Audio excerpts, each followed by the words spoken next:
대학교 3학년인데 전공이 안 맞는 것 같고 졸업은 다가오고 채용 공고를 열어봐도 뭘 눌러야 할지 모르겠는 순간이 있죠. 친구들은 공기업, 대기업, 대학원, 자격증, 인턴을 하나씩 정해가는 것 같은데 나만 스터디 카페 책상 앞에서 계속 멈춰 있는 것 같습니다.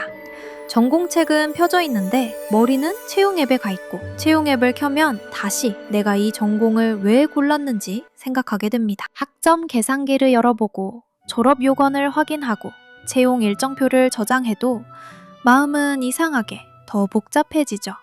오늘은 이 막막함이 왜 생기는지 그리고 심리학적으로 이 상태를 어떻게 빠져나와야 하는지 이야기해 볼게요. 더 답답한 건 내가 아무것도 안 하는 사람이 아니라는 겁니다. 영상도 보고 후기글도 읽고 자소서 양식도 열어보고 전공책도 다시 펴봅니다. 카톡 가족방에 취업 이야기가 올라오면 괜히 마음이 급해지고 친구가 인턴 합격했다는 말을 하면 축하하면서도 속으로는 내가 뒤처진 것 같죠. 새벽에는 갑자기 의욕이 생겨서 계획표를 만들지만 아침이 되면 다시 뭘 먼저 해야 할지 몰라 멈춥니다. 그런데 이상하게 앞으로 가는 느낌이 아니라 같은 자리에서 더 열심히 맴도는 느낌이 듭니다. 이때 많은 20대가 스스로를 게으르다고 오해합니다. 하지만 게으른 사람은 이렇게까지 자기 인생을 붙잡고 괴로워하지 않습니다. 심리학에서는 이 시기를 단순한 게으름보다 정체성이 만들어지는 과정으로 볼 수 있습니다.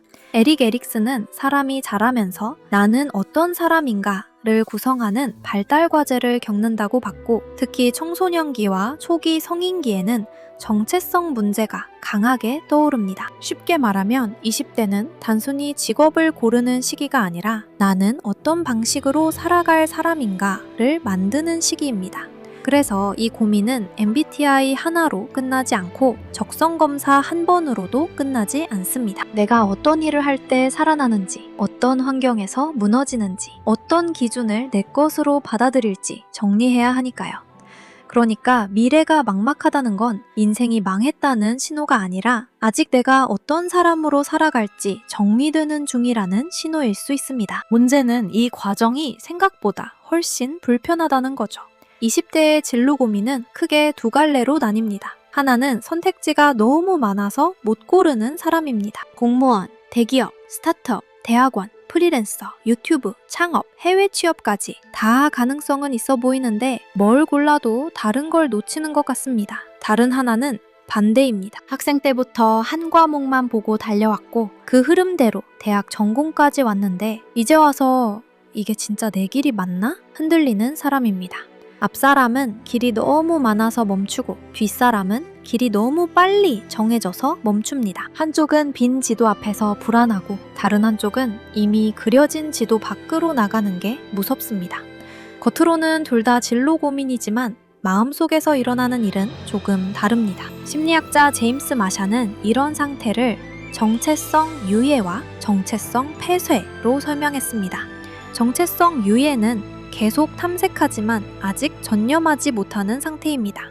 조금만 더 알아보고 결정해야지 라고 말하면서 정보는 쌓이는데 실제 경험은 쌓이지 않는 상태죠. 이 사람은 진로 영상을 많이 봅니다. 합격 후기, 직무 브이로그, 연봉 정보, 퇴사 후기까지 봅니다. 그런데 볼수록 선명해지는 게 아니라 더 복잡해집니다. 정보 탐색은 분명 도움이 되지만 어느 순간부터는 행동을 미루는 고급스러운 핑계가 되기도 합니다. 선택지가 늘어날수록 자유로워지는 게 아니라 오히려 뭘 골라도 후회할 것 같아서 몸이 굳습니다. 반대로 정체성 폐쇄는 충분히 탐색하기 전에 길이 먼저 정해진 상태입니다. 어릴 때 수학을 잘해서 이과로 갔고 성적에 맞춰 전공을 골랐고 부모님과 학교 분위기 속에서 나는 원래 이 길을 가는 사람이 되어버린 경우입니다. 예체능, 의대, 공대, 사범대, 고시, 전문직 준비처럼 학생 때부터 한 방향으로 오래 달려온 사람일수록 이 고민이 더 무겁습니다. 주변 사람들은 오히려 이렇게 말할 수 있습니다. 너는 그래도 해온 게 있잖아. 그런데 당사자에게는 그 말이 위로가 아니라 압박이 됩니다.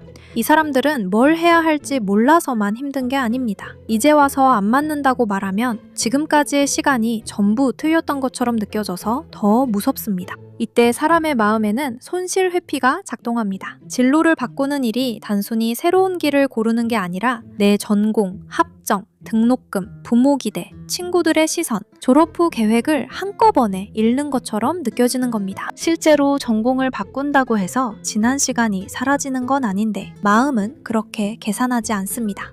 사람은 얻을 가능성보다 잃을 가능성에 더 크게 반응합니다.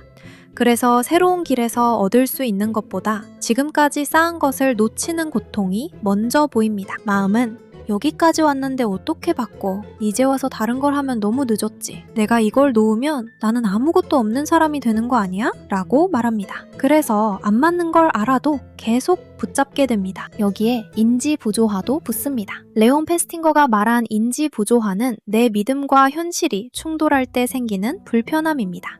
나는 이 전공을 선택했다와 이 전공이 나랑 안 맞을 수도 있다가 동시에 있으면 마음이 불편해집니다. 그래서 우리는 새로운 가능성을 보는 대신 기존 선택을 합리화하려고 합니다. 사실은 괜찮은데 내가 예민한 거겠지. 다들 힘든데 나만 유난 떠는 거겠지. 취업만 하면 괜찮아지겠지. 물론 이런 생각이 항상 틀린 건 아닙니다. 어떤 길이든 힘든 순간은 있으니까요. 하지만 마음이 계속 같은 신호를 보내는데도 그 신호를 무시하기만 한다면 합리화는 나를 보호하는 이야기가 아니라 나를 묶어두는 이야기가 됩니다. 선택지가 많은 사람도 비슷하게 갇힙니다. 베리 슈워츠는 선택지가 많아질수록 사람이 더 행복해지는 게 아니라 오히려 후회와 비교가 늘어날 수 있다고 설명했습니다. 진로도 배달앱 메뉴처럼 됩니다. 대기업을 고르면 창업이 아깝고 대학원을 고르면 취업이 늦어질까봐 불안하고 공무원을 준비하면 내가 너무 안전한 길만 고르는 것 같죠? 그런데 가보지 않은 길은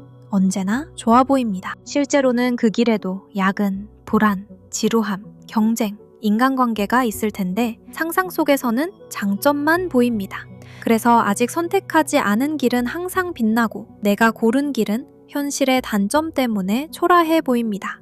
그러다 아무것도 선택하지 못한 채 시간이 갑니다. 그런데 여기서 중요한 반전이 있습니다. 진로는 머릿속에서 완벽하게 정리한 뒤 선택하는 게 아닙니다. 행동한 뒤에 더 선명해집니다. 내가 어떤 일을 오래 할 수 있는지, 어떤 환경에서 살아나는지, 어떤 사람들과 일할 때 무너지는지는 생각만으로 알 수 없습니다. 직접 해봐야 합니다. 카페 알바를 해보니 사람 상대는 좋지만 반복 업무가 힘들 수도 있고, 인턴을 해보니 그 분야의 이름은 멋있지만 실제 업무 방식은 안 맞을 수도 있습니다. 반대로 기대 없이 시작한 작은 프로젝트에서 생각보다 오래 몰입하는 나를 발견할 수도 있습니다. 머릿속 고민은 가능성을 비교하지만 행동은 나에 대한 증거를 남깁니다. 그리고 그 증거는 생각보다 정직합니다. 머리로는 좋아 보였던 일이 몸으로는 버티기 힘들 수 있고 별 기대 없던 일이 의외로 계속 손이 갈 수도 있습니다. 망한 포트폴리오, 어설픈 인턴, 한 달 해보고 안 맞아서 접은 프로젝트도 실패만은 아닙니다. 그 경험들은 나를 알려주는 데이터입니다. 나는 혼자 오래 파는 일보다 사람을 만나며 배우는 일이 맞구나. 나는 자유로운 환경보다 기준이 있는 환경에서 더 잘 움직이는구나. 나는 이 분야의 내용보다 일하는 방식이 안 맞았구나. 같은 정보가 남습니다. 많은 사람이 실패를 인생의 감점표처럼 보지만 진로를 찾는 과정에서는 실패가 영수증처럼 남습니다. 영수증은 기분 좋은 종이는 아니지만 내가 무엇에 썼는지 정확히 알려줍니다. 실패도 그렇습니다. 내가 어디에 시간과 체력을 썼고 무엇을 얻었고 무엇이 안 맞았는지 보여주는 기록이 되는 겁니다. 이걸 정체성 자본이라고 부를 수 있습니다. 정체성 자본은 나는 이런 사람이 되고 싶다는 생각이 아니라 실제로 해본 경험, 기술, 결과물, 버틴 시간입니다.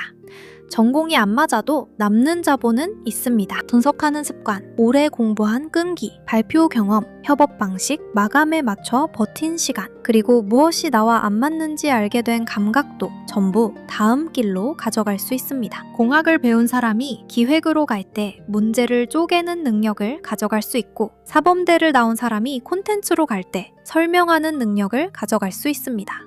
그러니까 질문을 바꿔야 합니다. 이 전공을 버릴까? 가 아니라 이 전공에서 얻은 자본을 어디에 옮겨 쓸 수 있을까? 라고 물어야 합니다. 그래서 처음부터 잘하려고 하면 안 됩니다. 인지심리학의 실수 기반 학습 연구들은 사람이 정답을 바로 볼 때보다 직접 떠올리고 틀리고 다시 고칠 때 더 깊게 배운다는 점을 보여줍니다. 진로도 마찬가지입니다. 어색하고 못하고 바보 같은 첫 시도가 있어야 내가 뭘 모르는지 알 수 있습니다. 처음 만든 포트폴리오가 촌스럽고, 첫 면접에서 말을 더듬고, 첫 프로젝트가 엉망이어도 괜찮습니다. 오히려 그 어색함이 다음 행동을 알려줍니다. 무엇을 더 배워야 하는지, 어떤 피드백을 받아야 하는지, 어떤 환경에서는 다시 시도하고 싶지 않은지 보이기 시작합니다. 엉망인 초안이 있어야 고칠 수 있듯이 엉망인 첫 경험이 있어야 진로도 수정할 수 있습니다. 한마디로 말하면 이겁니다. 미래는 찾는 게 아니라 검증하는 겁니다. 지금 필요한 건 인생 전체의 정답이 아니라 다음 30일 동안 쌓을 작은 증거입니다. 관심 직무, 사람 3명 만나보기, 포트폴리오 하나 만들기, 글 10개 쓰기, 작은 프로젝트 하나 끝내기, 전공을 살린 다른 직무를 조사해보기. 너무 크면 또 멈춥니다. 그러니 1년 계획보다 30일 실험이 낫고 인생의 사명보다 이번 주 결과물 하나가 낫습니다. 30일 뒤에도 정답이 없을 수는 있습니다. 하지만 최소한 이전보다 더 정확한 질문을 하게 됩니다. 나는 무엇을 원하는가가 아니라 나는 어떤 일을 실제로 해봤고 어떤 증거를 얻었는가로 질문이 바뀝니다. 완벽한 확신을 기다리지 말고 작게 시작하고 어설프게 해보고 거기서 얻은 증거를 쌓으세요. 그 증거들이 모이면 막막했던 미래는 조금씩 내가 선택할 수 있는 길로 바뀌기 시작합니다. 오늘도 끝까지 들어주셔서 감사합니다.